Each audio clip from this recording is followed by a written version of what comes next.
ನಿಮ್ಮ ಮಕ್ಕಳ ಉಜ್ವಲ ಭವಿಷ್ಯಕ್ಕಾಗಿ ಕರ್ನಾಟಕದ ಅತ್ಯುತ್ತಮ ಗುಣಮಟ್ಟದ ಸಂಸ್ಥೆಗಳಲ್ಲಿ ಒಂದಾಗಿರುವ ಜ್ಞಾನ ಸರೋವರ ಇಂಟರ್ನ್ಯಾಷನಲ್ ರೆಸಿಡೆನ್ಷಿಯಲ್ ಸ್ಕೂಲ್ ಮೈಸೂರು ನೀಡುತ್ತಿದೆ ಅಂತಾರಾಷ್ಟ್ರೀಯ ಮಟ್ಟದ ಮೂಲ ಸೌಕರ್ಯಗಳೊಂದಿಗೆ ಪರಿಪೂರ್ಣ ಶಿಕ್ಷಣದ ವಾತಾವರಣ. ಅಡ್ಮಿಷನ್ಸ್ಗಾಗಿ ಸಂಪರ್ಕಿಸಿ ಜ್ಞಾನ ಸರೋವರ ಇಂಟರ್ನ್ಯಾಷನಲ್ ರೆಸಿಡೆನ್ಷಿಯಲ್ ಸ್ಕೂಲ್ ಮೈಸೂರು ಅಥವಾ ಕರೆ ಮಾಡಿ 9343299998.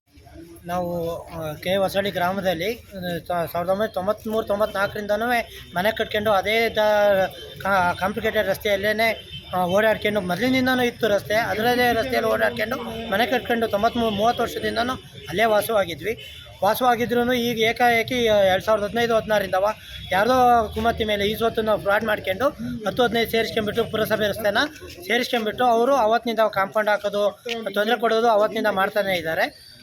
ಆದ್ರೂ ಅವತ್ತಿನಿಂದ ಮತ್ತೆ ಮುನ್ಸಿಪಾಲ್ಟಿಯವರೆಲ್ಲ ಬಂದು ತೆರವು ಮಾಡಿಕೊಟ್ಟಿದ್ರು. ಆಮೇಲಿಂದ ಮತ್ತೆ ಸಾಕಷ್ಟು ಹೆಣ್ಮಕ್ಳು ಬಂದು ನಮಗೆ ಭಾರಿ ತೊಂದರೆ ಕೊಡ್ತಾಯಿದ್ರು. ಅಲ್ಲಿ ಅವತ್ತಿನಿಂದನೂ 2015ರಿಂದನೂ ಹೋಗೋದು, ಆಸ್ಪತ್ರೆಯಲ್ಲಿ ಮಲಗೋದು, ಮತ್ತು ನಮ್ಮೆಲ್ಲಗಳೆಲ್ಲ ಸಾಕಷ್ಟು ಒಂದು 15-20 ಕೇಸ್ಗಳನ್ನೆಲ್ಲ ಮಾಡಿಸಿ ತುಂಬ ತೊಂದರೆ ಕೊಟ್ಟಿದ್ದಾರೆ ಅಲ್ಲಿ ಸುತ್ತಮುತ್ತ ಇರೋ ಜನಗಳಿಗೆ. ಅದನ್ನು ವಶಪಡಿಸ್ಕೋಬೇಕು ಅಂತ ಮೊನ್ನೆ ಭಾನುವಾರ ಏಕಾಏಕಿ ಅವ್ರ ಕಾಂಪೌಂಡ್ ನಿರ್ಮಿಸಿ ನಮಗೆ ನಮ್ಮ ದನ ಕರುಗಳು ಟ್ಯಾಕ್ಟ್ರಿ ಎಲ್ಲವ ಅಲ್ಲಿ ಒಂದು 20-30 ಮನೆಯವರಿಗೆ ಓಡಾಡೋಕ್ಕೆ ಕಂಪ್ಲೀಟಾಗಿ ದಾರಿ ಇಲ್ದಂಗೆ ಮಾಡಿಬಿಟ್ಟು ಪೂರ್ತಿ ನಮ್ಮ ಮನೆಗಳಿಂದ ನಾವು ಇವತ್ತು ದೂರ ಇದ್ದೀವಿ. ಬಂದು ಪುರಸಭೆಯಲ್ಲಿ ಅದನ್ನು ನಮಗೆ ದಾರಿ ಬಿಡಿಸ್ಕೊಡಿ, ನಮಗೆ ಪರ್ಮನೆಂಟ್ ದಾರಿ ಮಾಡಿಕೊಡಿ ಅಂತ ನ್ಯಾಯ ಕೇಳ್ಕೊಂಡು ಪುರಸಭೆಯಲ್ಲಿ ಬಂದಿದ್ದೀವಿ, ತೆರವು ಮಾಡಿಕೊಡಿ ಅಂತ. ಸೋಮವಾರದಿಂದ ಇಲ್ಲಿ ಇದು ಕೂತಿದ್ದೀವಿ, ಇಲ್ಲಿ ತೆರವು ಮಾಡಿಕೊಡಿ ಅಂತ ಮಾಡಿಕೊಡ್ತೀವಿ, ನಮಗೆ ಸ್ವಲ್ಪ ಟೈಮ್ ಕೊಡಿ ಅಂತ ಪುರಸಭೆಯವರು ಕೇಳ್ತಾ ಇದ್ದಾರೆ. ಹಂಗಾಗಿ ಇಲ್ಲೇ ಕೂತಿದ್ದೀವಿ, ಸೋಮವಾರದಿಂದ ಕೂತಿದ್ದೀವಿ. ಈ ಮೂಲಕ ನಾವು DC ಅವರಿಗೆ, AC ಅವರಿಗೆ, ಎಲ್ಲರೂ MLA ಅವರಿಗೆ ಎಲ್ಲರಿಗೂ ಮನವಿ ಮಾಡೋದೇನೆಂದರೆ ಖುದ್ದಾಗಿ ಪರಿಶೀಲನೆ ಮಾಡಿ ನಮಗೆ ಆದಷ್ಟು ಬೇಗ ನಮ್ಮ ಮನೆಗಳಿಗೆ ಹೋಗೋದಕ್ಕೆ ದಾರಿ ಇಲ್ಲದೆ ಇರೋದ್ರಿಂದ ದಾರಿ ತೆರವು ಮಾಡಿಕೊಡ್ಬೋದಕ್ಕೆ ಒಂದು ಆದೇಶ ಮಾಡಿ ನಮಗೆ. ಅಲ್ಲೇ ಓಡಾಡ್ತಾ ಇದ್ರು, ಯಾರೇನು ಅಡ್ಡ ಹಾಕಿಲ್ಲ, ಏನಿಲ್ಲ.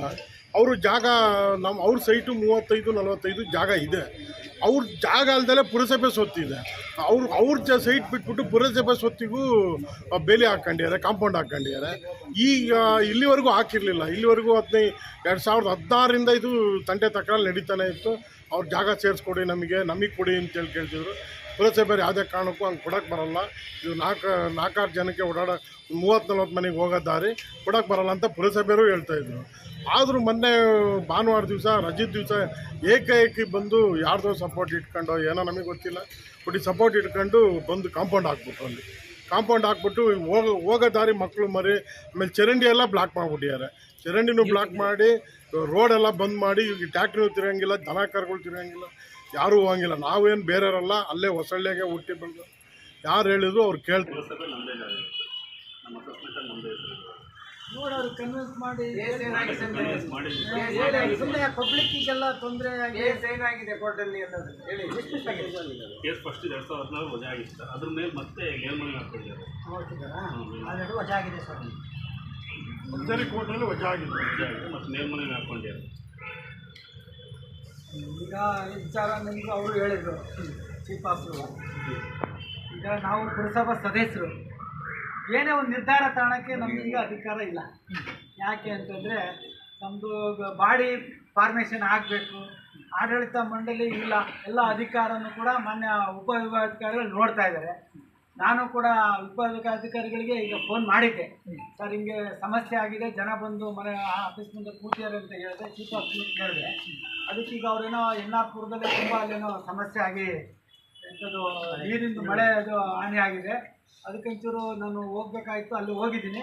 ನಾನು ಸಂಬಂಧಪಟ್ಟವರಿಗೆ ಚೀಫ್ ಆಫೀಸ್ಗೆ ನಿರ್ದೇಶನ ಕೊಡ್ತೀನಿ, ಅದೇನು ಮಾಡ್ತೀನಿ ಅಂತ ಹೇಳಿದ್ದಾರೆ. ಈ ಮಧ್ಯದಲ್ಲಿ ಈಗ ನಾವು ಸದಸ್ಯರು ಏನು ಕ್ರಮ ತಗೊಳಕ್ಕಾಗ್ತಾಯಿಲ್ಲ. ಆದರೆ ಎಲ್ಲರಿಗೂ ಕೂಡ ಮುಖ್ಯಾಧಿಕಾರಿಗಳು ಕೂಡ ನಾವು ಹೇಳಿದ್ವಿ, ನೋಡೋಣ ಅದು ಪರಿಶೀಲನೆ ಮಾಡಿ ನ್ಯಾಯಯುತವಾಗಿ ಅದು ರಸ್ತೆ ಅಂತಲೇ ಇದ್ದರೆ ಖಂಡಿತವಾಗಿಯೂ ನಾವು ಮೇಲಧಿಕಾರಿ ಇರ್ಬೋದು, ಮತ್ತು ಇದಕ್ಕೆ ಮೇಲಾಗಿ ಶಾಸಕರಿದ್ದಾರೆ. ಈಗ ಶಾಸಕರು ಕೂಡ 1 ಆಫ್ ದಿ ಮೆಂಬರ್ ಇಲ್ಲಿಗೆ ಮುನ್ಸಿಪಾಲ್ಟಿಗೆ. ಈಗ ಅವರು ಕೂಡ ಅಧಿಕಾರದಲ್ಲಿ ಇರೋದ್ರಿಂದ ನೋಡೋಣ ಶಾಸಕರ ಗಮನಕ್ಕೂ ತರ್ತೀವಿ ನಾವು.